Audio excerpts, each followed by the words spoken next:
when 74-year-old Eliza Connelly was found on the floor behind the door of her bedroom with 12 wounds to her head, 2 to her hands, fractured ribs and blood everywhere from the floor to the ceiling, murder was believed to have been the cause. However, with no evidence and no witnesses, another theory was posed. Do you have a story of survival?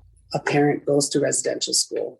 They haven't had that family connection. Those traditional values and ceremonies that many of us exposed to are taken. Or have a lost loved one that was involved in human trafficking, exploitation, missing, or murdered? My name is Jasmine Castillo, and I am the host of Hands Off My podcast that brings to the forefront, specifically from Asian American, Native Hawaiian, Pacific Islander, Black Indigenous people of color. Anderson County 911, what's the location of your emergency? Ma'am, what's going on out there? You're saying a baby's missing and nobody... As well as nonprofit organizations. When I was a prime investigator 5 years ago, we picked up a case that was Shanice Harris' case. That help and advocate families of lost loved ones with their closure. From sometime from his shift at work to that next day, he was either robbed or apprehended at some point with someone coming into the restaurant. And opening a cold case. So that, to me, was his way out. And it negatively impacted Armani's investigation. Please join me on Thursdays on any podcast platform wherever you listen to your podcasts. We are voiceless no more.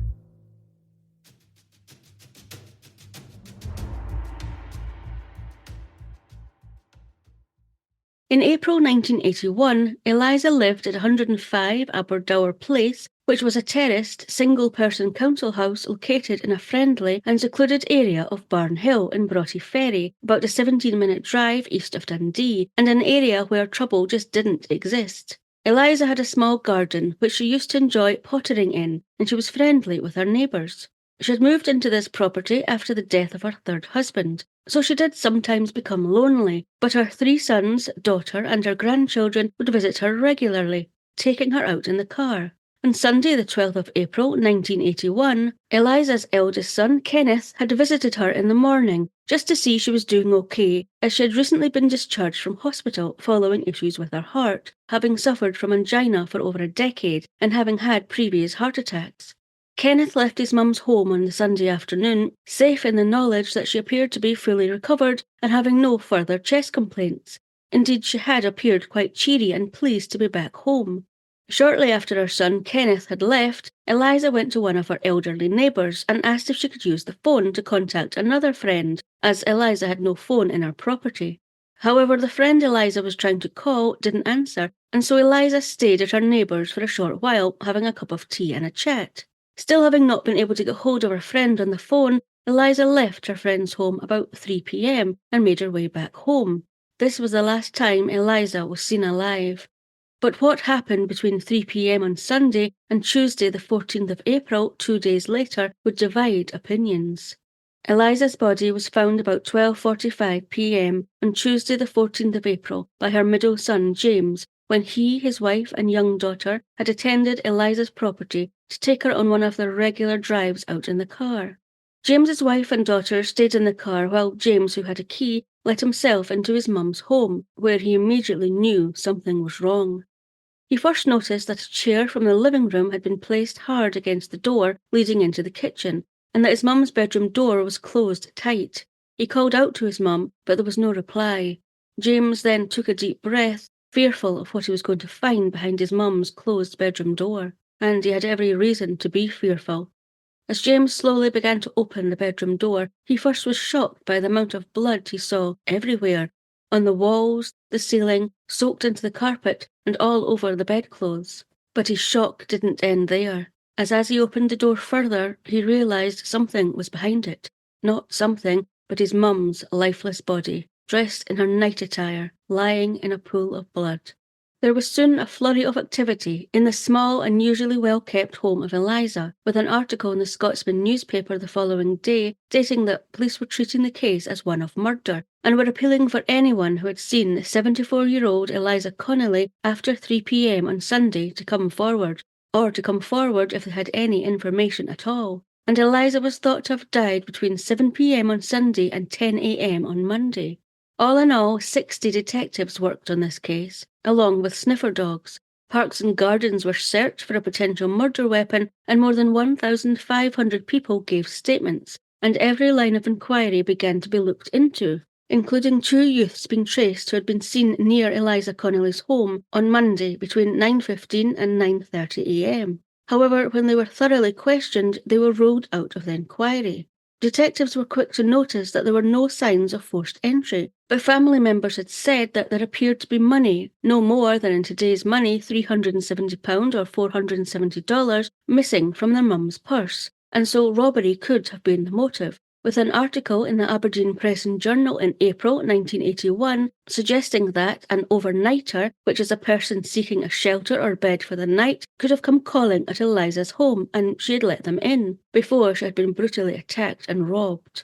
Another line of inquiry being pursued was that Eliza could have been targeted by a sneak thief, which according to collinsdictionary.com is a person who steals poultry articles from premises, which he or she enters through open doors or windows, although this is generally carried out without the use of violence or force.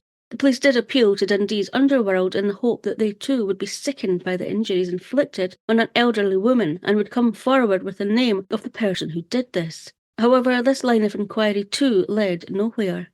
In fact, Detective Chief Superintendent James Cameron, who was leading the investigation, was very critical in an article in the Press and Journal on Saturday the 18th of April, 4 days after Eliza's body had been found, regarding the lack of help from the public in seeking Eliza's killer, saying, "Usually I am loud in my praise for the help the public give us, but in this case the response has been extremely poor. I would have expected a much better response, especially for such a dastardly crime involving the murder of an old woman, and the outrage which people in the area say they feel." He ended by appealing again for anyone with any information to come forward, however insignificant, especially those who had visited the area over the weekend, as it had been a holiday weekend. Now, while a murder inquiry was underway, and Eliza's death was being officially treated as murder, 2 days after Eliza's body had been found, the 16th of April, Detective Chief Superintendent James Cameron said in The Scotsman that, "We have not ruled out the injuries could have been caused accidentally." Apparently, Eliza had a history of angina, for which she had recently been in hospital for, and she had also previously been found by her family members in her home having fallen. So the police believed Eliza could have done so again. However, the very next day, the 17th of April, the title of an article in the Aberdeen Press and Journal read, "Dundee woman's death now being treated as a case of murder," a bit contradictory from the previous statement from the police that Eliza's injuries could have been accidental. So what had happened for this theory to be changed?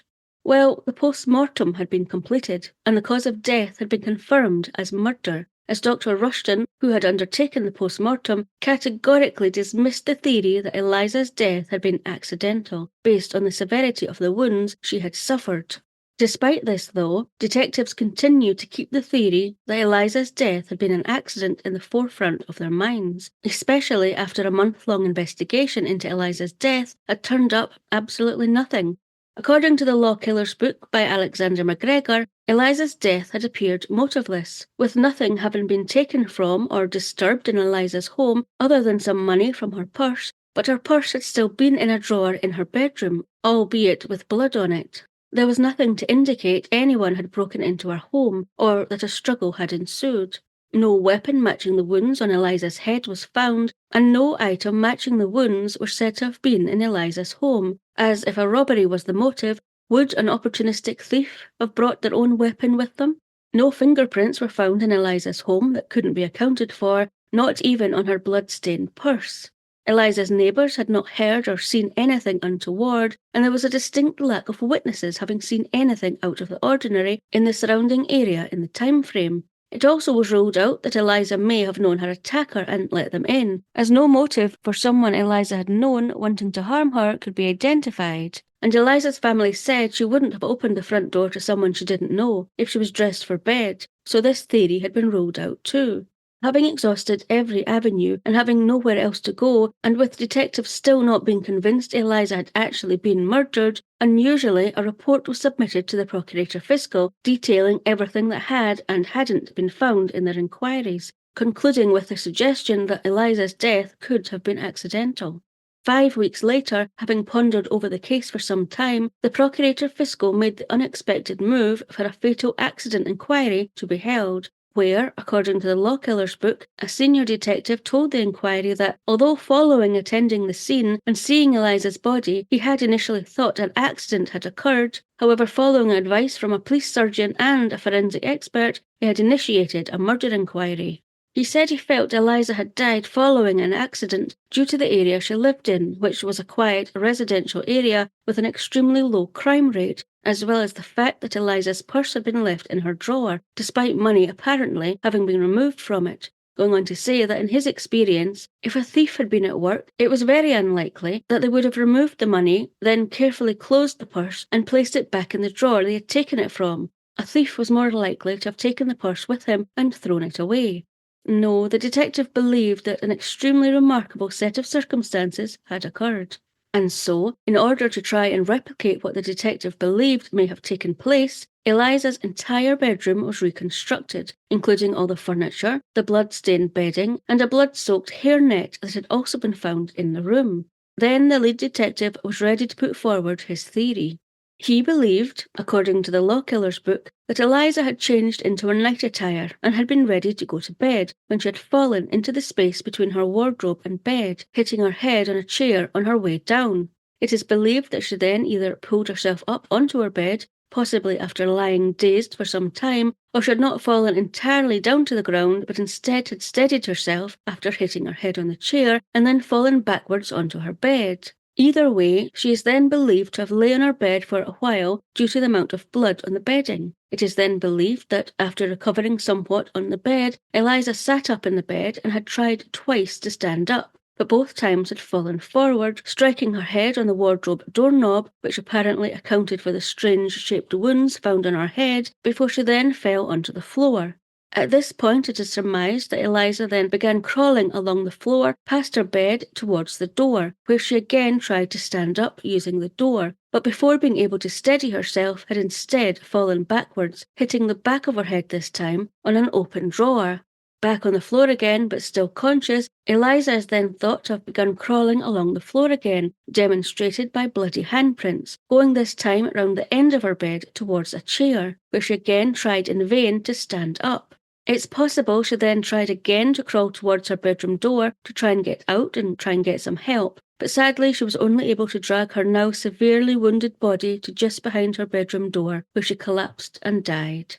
The detective went on to explain that the unusual spray of blood that had been found all over the walls and ceiling was likely due to Eliza having pulled off the hairnet she was wearing, possibly after her first fall, saying the elasticated hairnet would have caused the blood to have spattered the walls in this way. While the detective was quite confident this is what had taken place in Eliza's bedroom, another possible theory was put forward by Sheriff Cox, who was leading the fatal accident inquiry, asking if it were possible that Mrs. Connelly could have instead sustained her injuries by being thrown about by an attacker, with the detective replying, according to the Law Killer's book, that I could not equate the scene in the bedroom with an assault. The detective was then asked how the blood found on Eliza's purse in a drawer in her bedroom could be accounted for, with the detective explaining that this could have happened after Eliza had fallen numerous times, and she had been trying to get her house key from her purse in order to leave her property and alert a neighbour to her situation. It was explained that Eliza did not have a phone in her property, so would have to leave her home in order to seek help.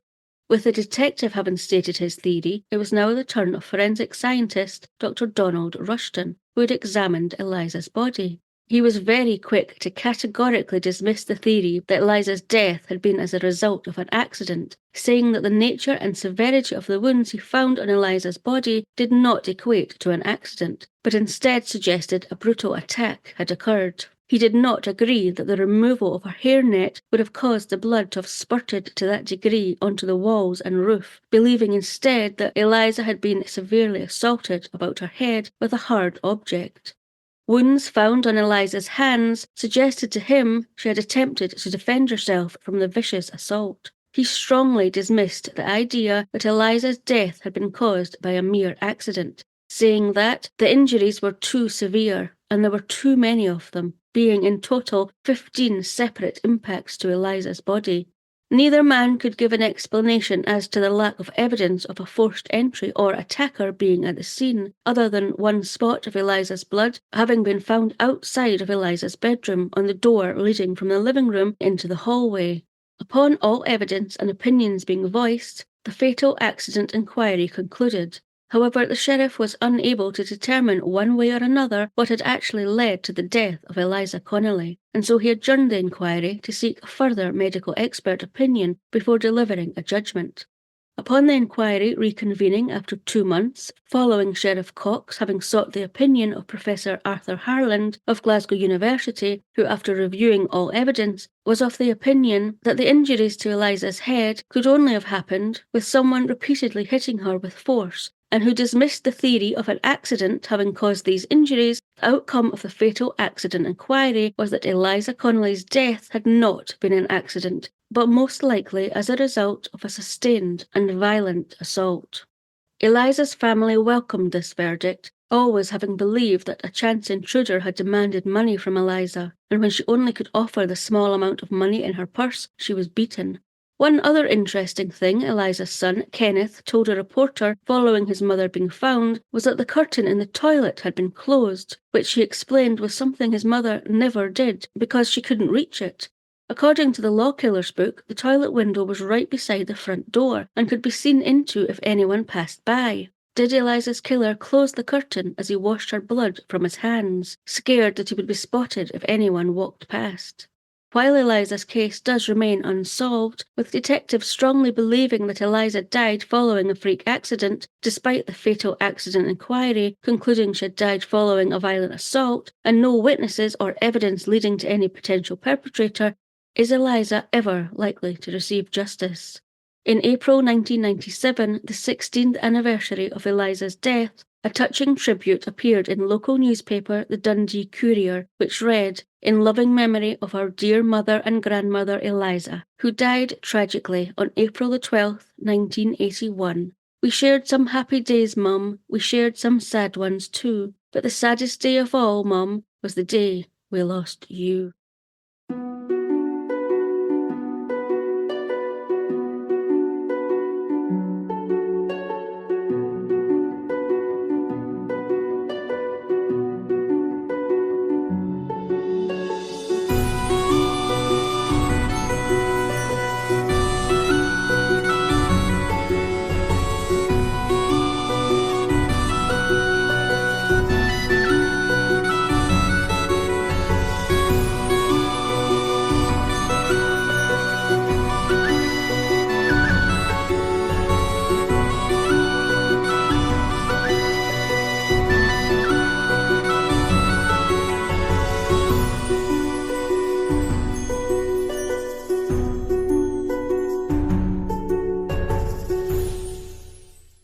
Scottish Murders is a production of Clurin Ton.